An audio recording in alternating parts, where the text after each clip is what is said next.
ဓမ္မရာဇဝင်ပထမဆောင်ခန်းကြီး15တဖန်ရှမွေလာကထာဝရဘုရား၏လူဣတိလအမျိုးကိုအုပ်စိုးစေခြင်းကတင့်ကိုဗိသိက်ပေးမည်အကြောင်းငါကိုအထက်ကဆေလွတ်တော်မူသည်ဖြစ်၍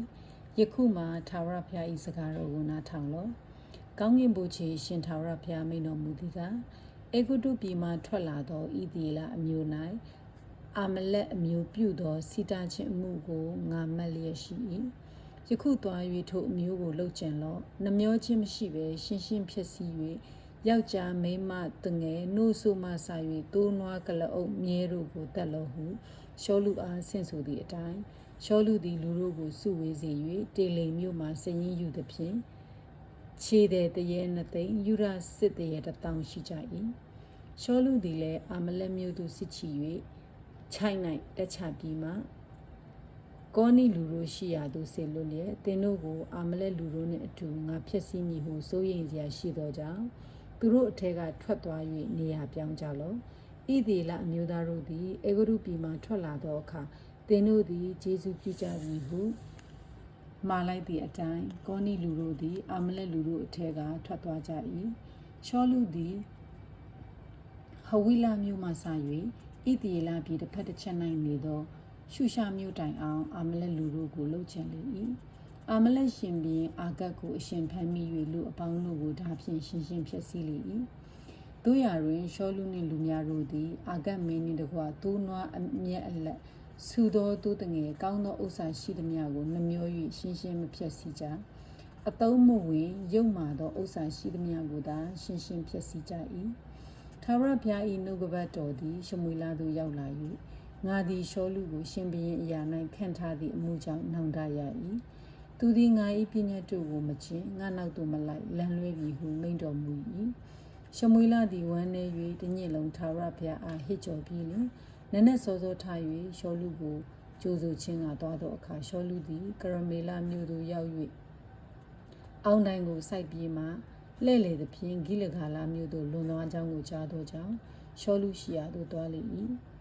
ရှောလူကလည်းထာဝရဘုရားသည်ကိုယ်တော်ကိုကောင်းချီးပေးတော်မူပါစေသောအကျွန်ုပ်သည်ထာဝရဘုရားအမိန့်တော်အတိုင်းပြုပါပြီဟုဆို၏ရှမွေလကလည်းတို့ဖြစ်လျင်ငါကြားရသောသိုးမြည်တဲ့နွားမြည်တဲ့ကအဘယ်သို့နေဟုမေးသောရှောလူကအာမလက်ပြည်မှဆောင်ခဲ့ပါပြီလူများတို့သည်ကိုယ်တော်၏ဘုရားသခင်ထာဝရဘုရားအယစ်ပူဇော်လိုသောငါအကောင်းဆုံးသောသိုးနွားတို့ကိုနှမျော၍ကျွင်းသောအရာရှိသမျှတို့ကိုရှင်းရှင်းဖျက်ဆီးပါပြီဟုဆို၏ရှမွေလကလည်းနေပါဦးလောမနေ့ညမှာထာဝရဘုရားမိန့်တော်မူသောစကားကိုပြန်ပြောပါမည်ဟုရှောလူအားဆိုရင်ရှောလူကပြောပါတော့ဟုဆို၏ရှမွေလကလည်းသင်သည်ကိုယ်အထင်အတိုင်းငယ်သောသူဖြစ်လျက်ပင်ဣသေလအမျိုးတို့၏အထွတ်သို့ရောက်၍ဣသေလရှင်ဘုရင်အရာနှင့်ထာဝရဘုရားဗိသိက်တော်မူသည်မဟုတ်လောထာဝရဘုရားကသွားလော့အပြစ်များသောအာမလက်အမျိုးသားတို့ကိုရှင်းရှင်းဖျက်ဆီးလော့မဖျက်ဆီးမိတိုင်အောင်စစ်တိုက်လော့ဟုသင်ကိုဝေးသောအရက်သို့ဆေလွတ်တော်မူ၏တို့ဖြစ်၍သင်သည်ထာဝရဘုရား၏အမိန့်တော်ကိုနားမထောင်ဘဲရန်သူ၏ဥစ္စာကိုလူယူ၍ထာဝရဘုရားရှေ့တော်၌ဤဒုစရိုက်ကိုအဘယ်ကြောင့်ပြုပြီးသနည်းဟုပြောဆိုသောရှောလူကအကျွန်ုပ်သည်ထာဝရဘုရား၏အမိန့်တော်ကိုဧကန်အမှန်နားထောင်ပါပြီထာဝရဘုရားစေခိုင်းတော်မူသောလမ်းသို့လိုက်ပါပြီအာမလက်ရှင်ပြင်အာဂတ်ကိုဆောင်ခဲ့၍အာမလက်အမျိုးသားတို့ကိုရှင်းရှင်းဖျက်ဆီးပါပြီတို့ရတွင်လူများတို့သည်ဂိလဂါလမြို့၌ကိုရောဤဘုရားသခင်ထာဝရဘုရားအယစ်ပူဇော်လူသောငါလူယူသောသိုးနွားရှင်းရှင်းဖျက်ဆီးအပ်သောအရာအကောင်းဆုံးတို့ကိုသိမ်းယူကြပါပြီဟုပြောဆိုပြန်၏ရှမွေလကလည်းထာဝရဘုရား၏အမိန့်တော်ကိုနားထောင်ခြင်း၌အားရတော်မူတဲ့ကဲ့သို့မိရှို့ရာ၏အစရှိသောရစ်မျိုးတို့ကိုပူဇော်ခြင်း၌အားရတော်မူမည်လောအလိုတော်သို့လိုက်ခြင်းသည်ရစ်မျိုးထက်သာ၍ကောင်း၏နားထောင်ခြင်းသည်တိုးထီးစီဦးထက်သာ၍ကောင်း၏ညှင်းဆန်သောသဘောသည်နှက်ဆိုးနှင့်ပေါင်းခြင်းကဲ့သို့၎င်းအလိုတော်သို့လိုက်ခြင်းသည်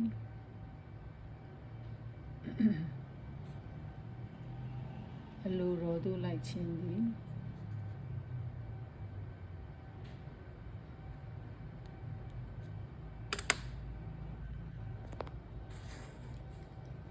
ခိုင်မာသောသဘောသည်ဘေးရင်တစားကိုသုံးခြင်းကဲ့သို့၎င်းအပြစ်ကြီးသင်သည်ထာဝရဘုရား၏စကားတော်ကိုပယ်သောကြောင့်ထာဝရဘုရားသည်ရှင်ဘုရင်အရာကိုနှုတ်၍သင်ကိုပယ်တော်မူပြီဟုဆို၏ရှောလူကလည်း အကျွန်ုပ်သည်ပြစ်မှားပါပြီလူများကိုကြောက်၍သူတို့စကားကိုနားထောင်သောကြောင့်ထာဝရဘုရား၏အမိန့်တော်ကို၎င်းကိုရော၏စကားကို၎င်းလွန်ကျူးပါပြီအကျွန်ုပ်အပြစ်ကိုသီးခံတော်မူပါအကျွန်ုပ်သည်ကိုရော၏ဘုရားသခင်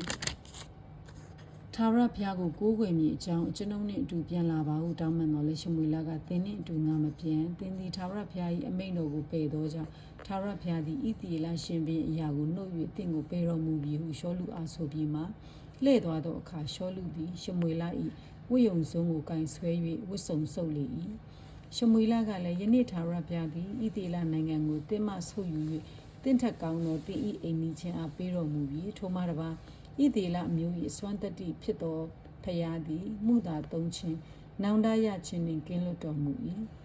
နောင်တရအံ့သောငါလူဖြစ်တော်မူဟုဆိုသောရှောလူကအကျွန်ုပ်ပြစ်မှားပါပြီ